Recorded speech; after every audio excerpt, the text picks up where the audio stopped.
We are moving from Israel's fifth act of to the sixth act of rebellion. Before we do that, however, let's take a look at of the fifth act, and that's in number 17. There's sort of like an epilogue to that story that we want to take a look at. Remember that the people of Israel have rebelled against Moses' leadership.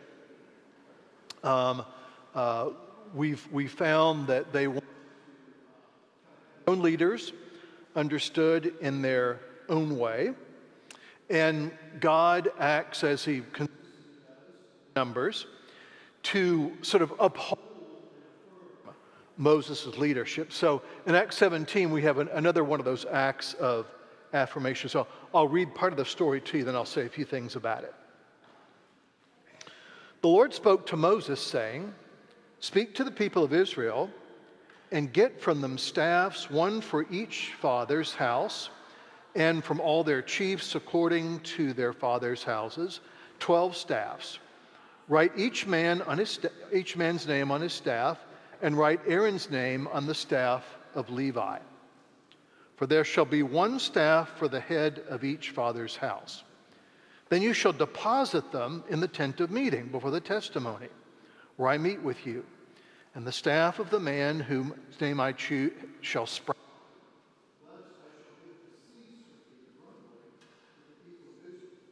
which they grumble against you."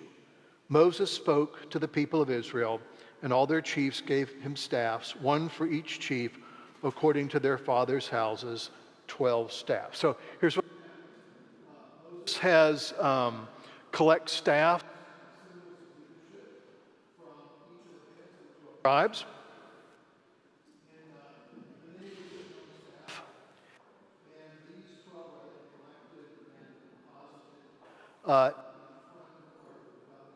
And then a 13th staff is added, and that's with his name on it.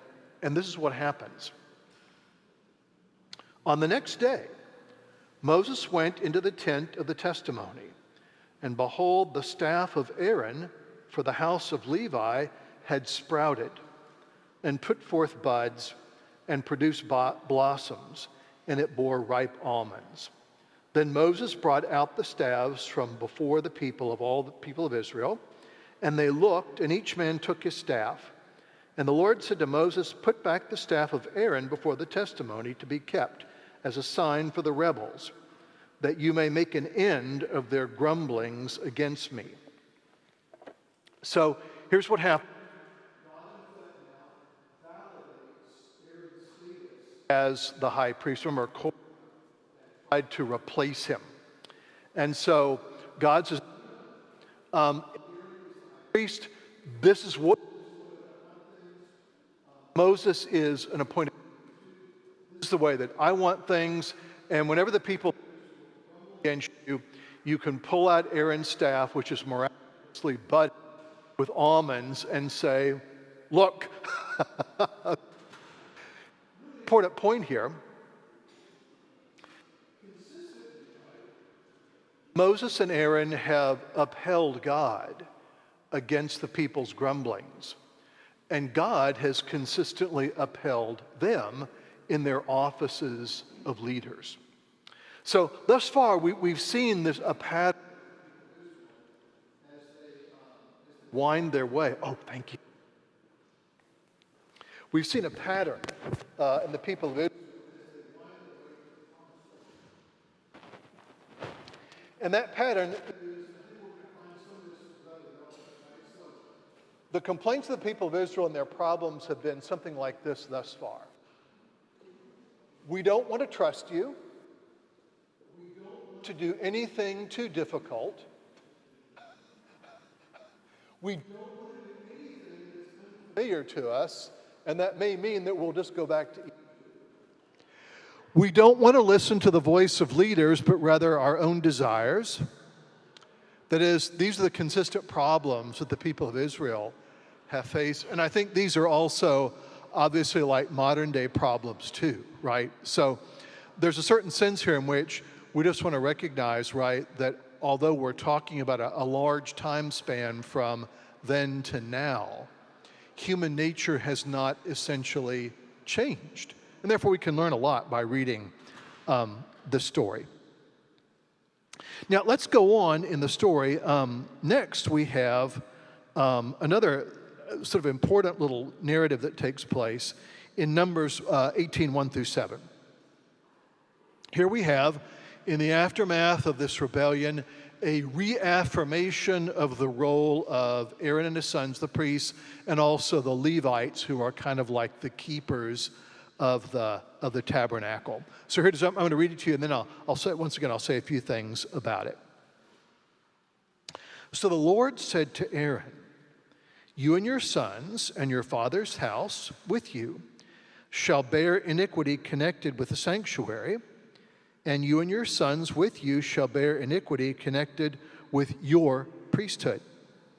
And with you bring your brothers also, the tribe of Levi and the tribe of your father, that they may join you and minister to you, while you and your sons with you are before the tent of the testimony," the tabernacle.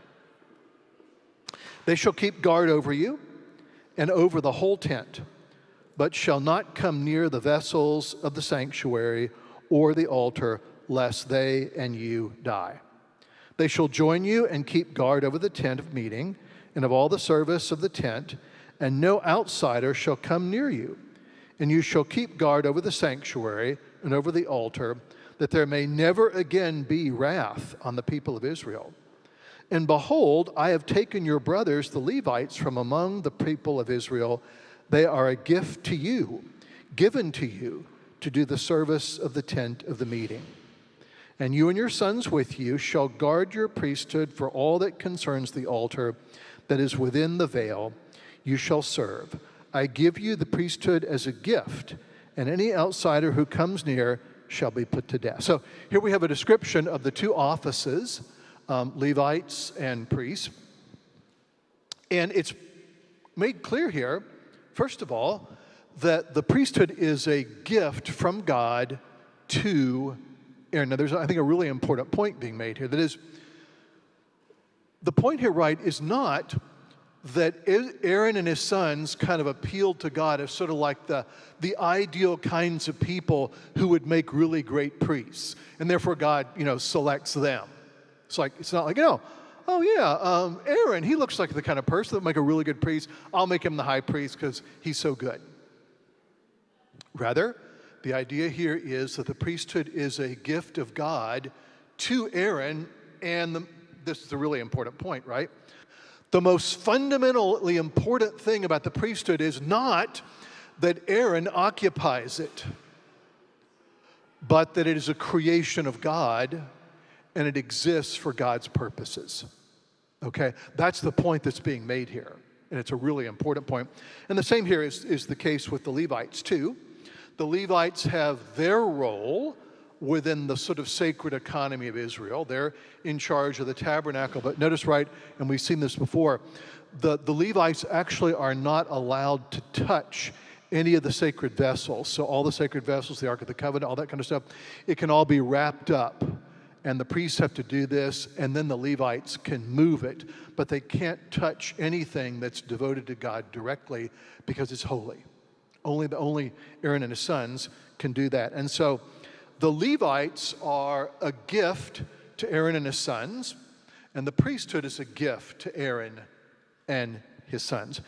And once again, I think we're seeing something really important here about the way things work in what I'll call God's economy. It's a really important thing, right?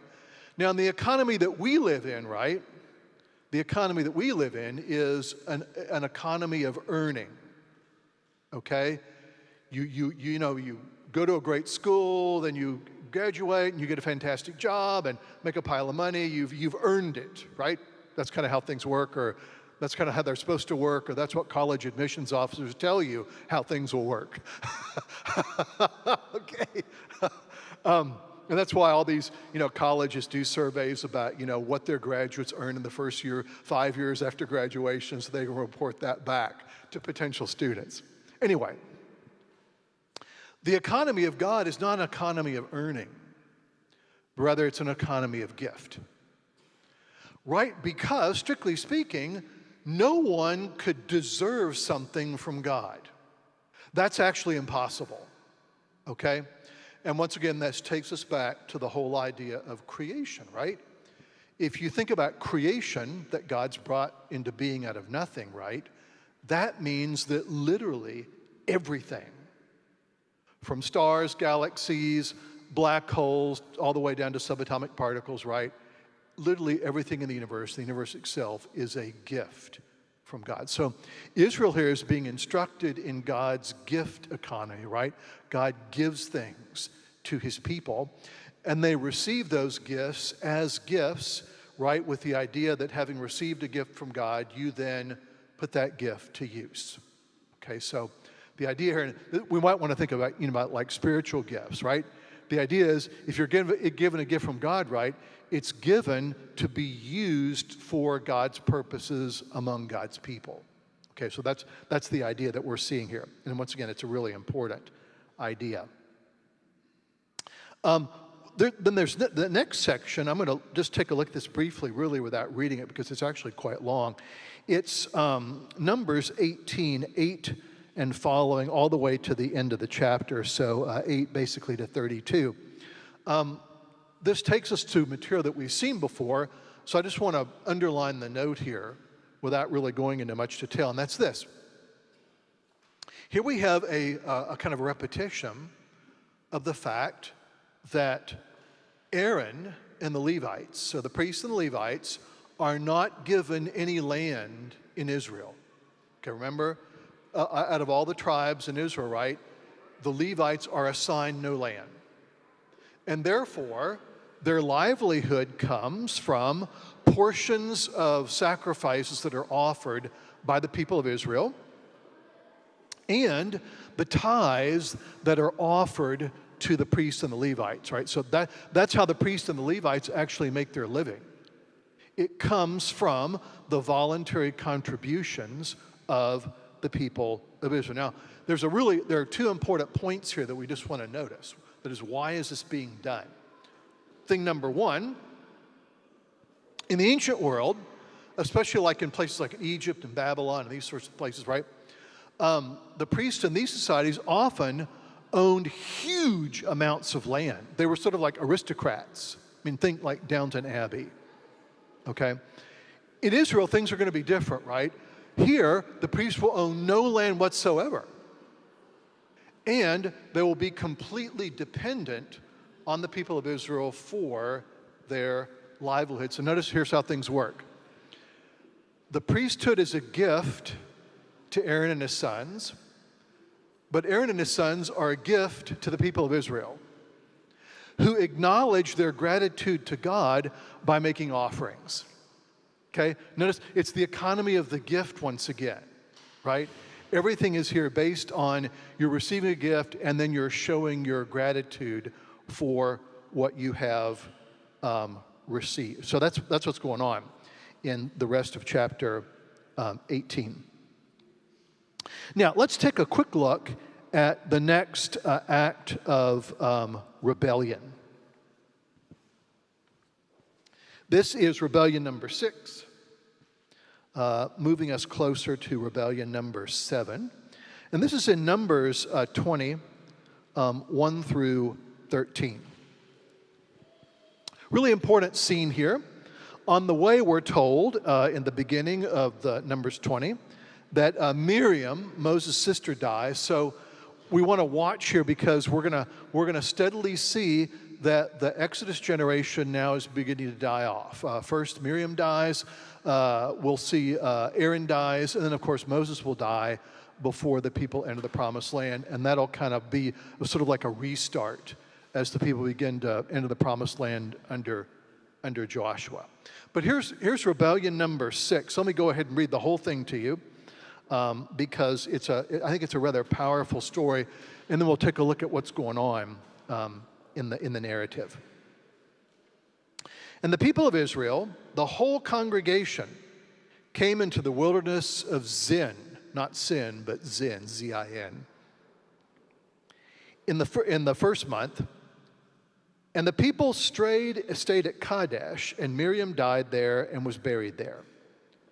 Now there was no water for the congregation, and they assembled themselves together against Moses and against Aaron. This is like a rather familiar theme now, right? And the people quarreled with Moses and said, "Would that we had perished when our brothers perished before the Lord. Why have you brought the assembly of the Lord into the wilderness, that we should die here, both we and our cattle? And why have you made us come up out of Egypt, to bring us to this evil place? It is no place for grain or figs or vines or pomegranates, and there's no water to drink." And at this point, we all kind of want to say, duh, you're in the wilderness. Okay, it's like, they're in the middle of the wilderness, and the people are saying, this place isn't paradise, you promised us paradise, and this isn't it. Then Moses and Aaron went from the presence of the assembly to the entrance of the tent of meeting and fell on their faces. And the glory of the Lord appeared to them. And the Lord spoke to Moses, saying, "Take the staff and assemble the congregation, you and Aaron, your brother, and tell the rock before their eyes to yield its water. So you shall bring water out of the rock for them, and give drink to the congregation for their cattle." And Moses took the staff from before the Lord as he commanded him. Then Moses and Aaron gathered the assembly together before the rock and said to them, "Hear now, you rebels, shall we bring water for you out of this rock?" And Moses lifted up his hand and struck the rock with his staff twice, and water came out abundantly, and the congregation drank and their livestock. And the Lord said to Moses and Aaron, "Because you did not believe in me, to uphold me as holy in the eyes of the people of Israel, therefore you shall not bring this assembly into the land that I have given them.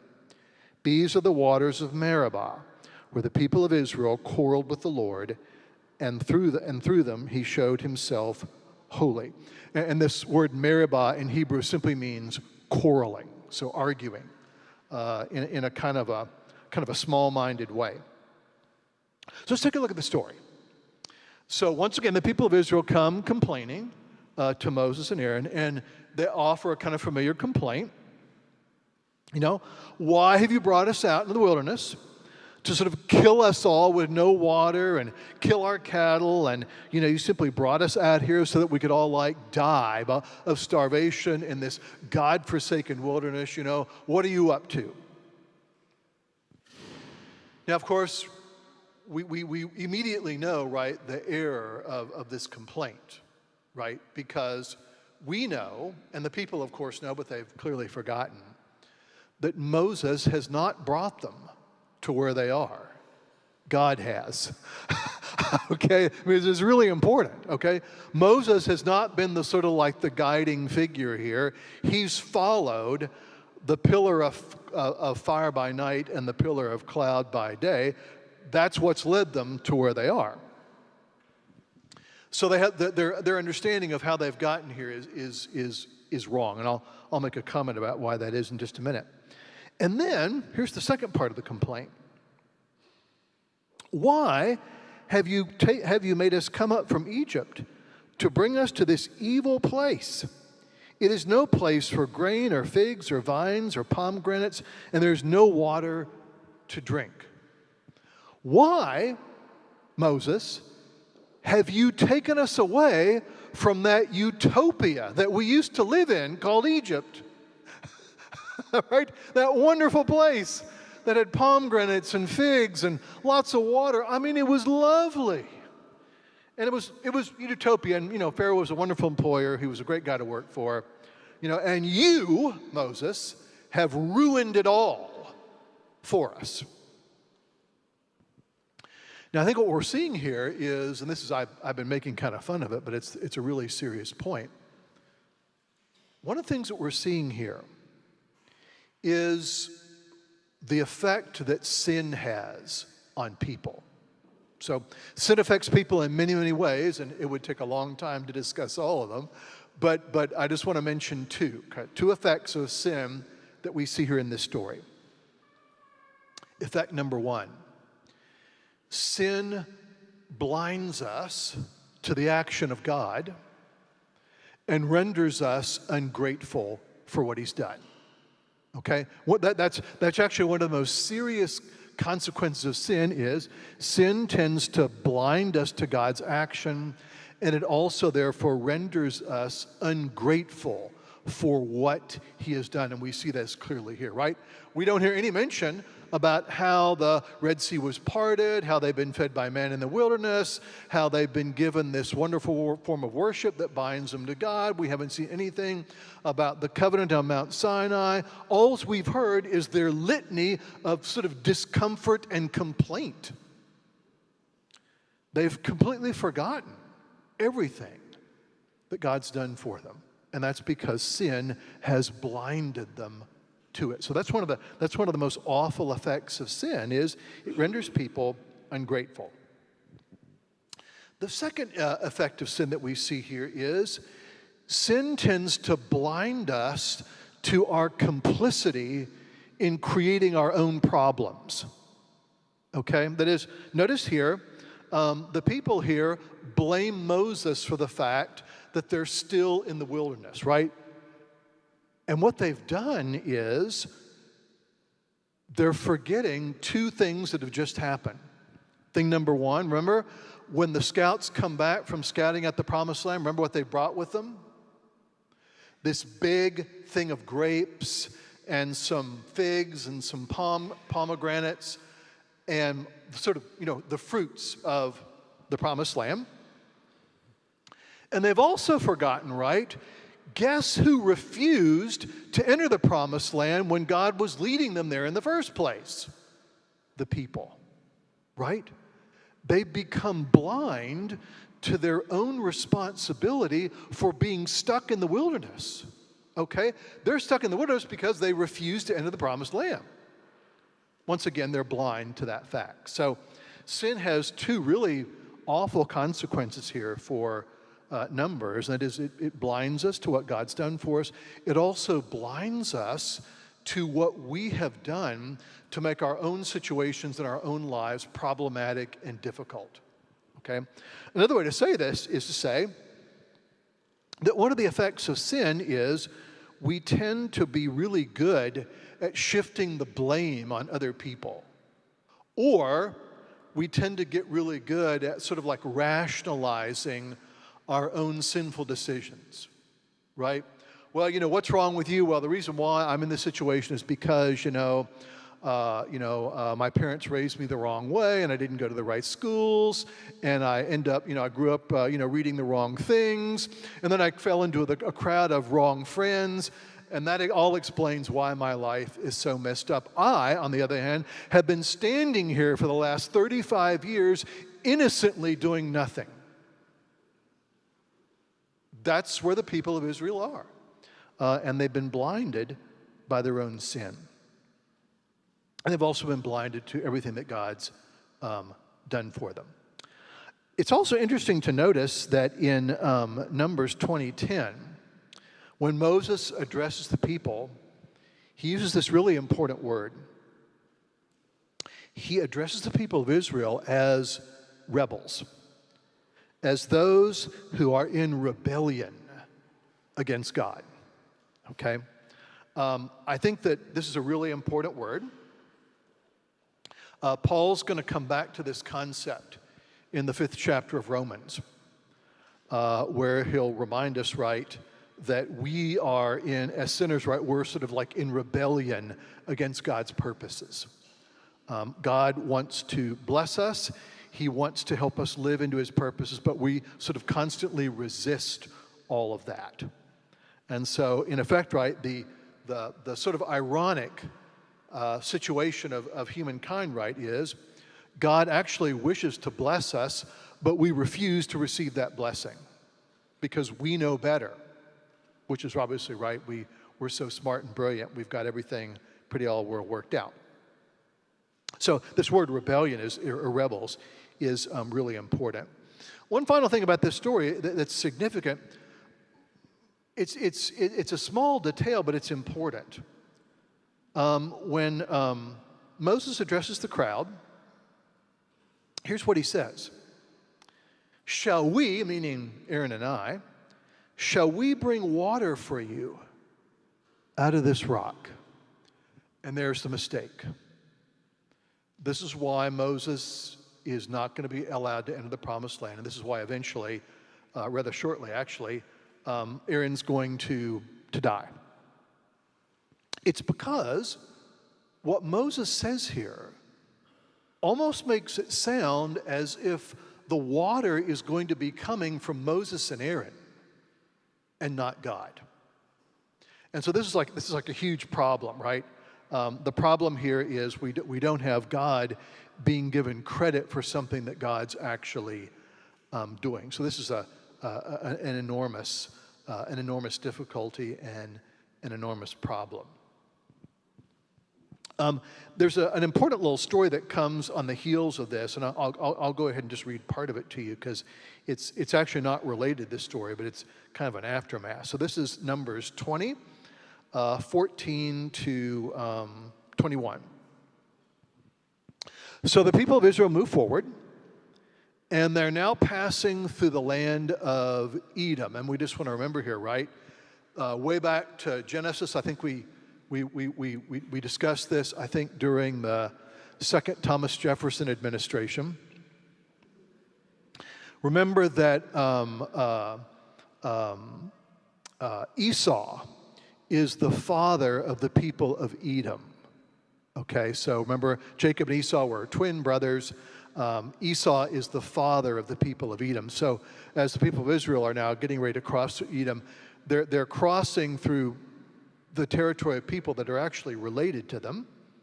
The king of Edom actually doesn't want them to come in, but that's really not important. What's important is what Moses tells, or the message he sends to the kingdom of Edom. And I like to refer to this as, this is the Old Testament gospel. So here it is. Moses sent messengers from Kadesh to the king of Edom.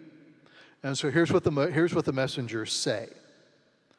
Thus says your brother Israel. And that's, of course, that's literally true, right? Israel is his brother. Thus says your brother Israel. You know all the hardship that we have met, how our fathers went down to Egypt, how we lived in Egypt a long time, and the Egyptians dealt harshly with us and with our fathers. And when we cried to the Lord, he heard our voice and sent an angel and brought us out of Egypt. And here we are in Kadesh, a city on the edge of your territory. Please let us pass through the land. Now, notice that message, right? It's really important. Moses, in effect, provides a very brief and you might almost say sort of like gospel version of the history of Israel, right? The history of Israel could be told in probably a number of ways, right? But it's important to notice the way that Moses decides to tell it. Moses tells the story of Israel from a God-centered perspective. So he tells them, well, you probably know about the hardship that we've lived through, how we ended up in Egypt, how we were oppressed and abused by the Egyptians, and how God miraculously led us out of the land of Egypt, allowed us to escape from the most powerful nation in the world, and led us through an uninhabitable wilderness and brought us to the verge of the land that he is giving us, and here we are. Now I say that that's the Old Testament gospel, right? Because notice what's going on, right? Notice here that in this telling of the story, the central actor is God delivering his people and also providing for them. Okay? Important to realize, right, that story is still going on today, right? God is still delivering his people and still providing for them. That's the ongoing ongoing gospel. There's a wonderful tradition in the church in which the book of Acts is sometimes referred to as the fifth gospel. It's the story of God acting in and through the church. And of course, the wonderful way, one of the points about saying that, right, is that story is still going on, okay? The story of God acting with his people is still going on today, and you and I are part of that story. So really important sort of telling the history of Israel from the standpoint of it being a God-centered story. I think we have time just briefly to take a look at the death of Aaron, and then we'll be at the point to look at the fifth or the seventh rebellion, the seventh and final rebellion. Just want to note here that the death of Israel, the death of Aaron is kind of a poignant story. So here's part of it. And they journeyed from Kadesh, and the people of Israel, the whole congregation, came to Mount Hor. And the Lord said to Moses and Aaron at Mount Hor on the border of the land of Edom, "Let Aaron be gathered to his people, for he shall not enter the land that I have given to the people of Israel, because you rebelled against my command at the waters of Meribah. Take Aaron and Eleazar his son, and bring them up to Mount Hor, and strip Aaron of his garments, and put them on Eleazar his son, and Aaron shall be gathered to his people, and he shall die there." Moses did as the Lord commanded, and they went up to Mount Hor in the sight of the congregation. And Moses stripped Aaron of his garments and put them on Eleazar his son, and Aaron died at the top of the mountain. Then Moses and Eleazar came down from the mountain. When all the congregation saw that Aaron had perished, all the house of Israel wept for Aaron for 30 days. 30 days they mourned the death of Aaron. This story has a number of important dimensions. I just want to hold up one. First, there's kind of a poignancy. So Moses, Aaron, and Eleazar go up to the top of this mountain. And when they come back down, right, it's only Moses and Eleazar, with Aaron clearly now dead. But notice what's happened. Before Aaron dies, Moses removes the high priestly vestments from Aaron, which God designed, by the way, and puts them on Eleazar, his son. And this makes a really important point. Aaron is dead, but the priesthood that God established isn't. God's provided for a way of having that reality in Israel's life continued. And we'll see the same thing happen when Moses himself dies on Mount Nebo. He too will have a replacement, and that'll be Joshua. So I think what we want to see here is, we want to see that the replacement of leaders here is one of God's mercies. Okay? That is, God's working here to make sure that the people of Israel have the leaders that they need. First of all, the priesthood, and then leaders like Moses and Joshua, even in the midst of their sort of like sinfulness and rebellion and lack of faith. God's actually working at a whole variety of levels, and one of those levels is to make sure that there's a continuity of leadership, okay? One of the things that some of you may remember Bishop Stephen Jecka. This is when we were back in the olden days in the Episcopal Diocese of Florida. One of the things that Bishop Jecka used to do that I thought was really helpful is that he said, sometimes we talk about interim rectors. Your rector retires or goes to the church, and then you get like an interim who's there for a little while, and then you have a search committee, and they find somebody, and they come in. And Bishop Jecka used to say, you know what, we have to remind ourselves, all of us are interim. Right? We're all here only for a certain period of time, and we're relying on God to supply us, right, with the leaders that we need so the life of the church goes on. I think that's kind of a helpful thing to remember. Okay, well, next Sunday we'll take a look at the seventh and final rebellion and what that does.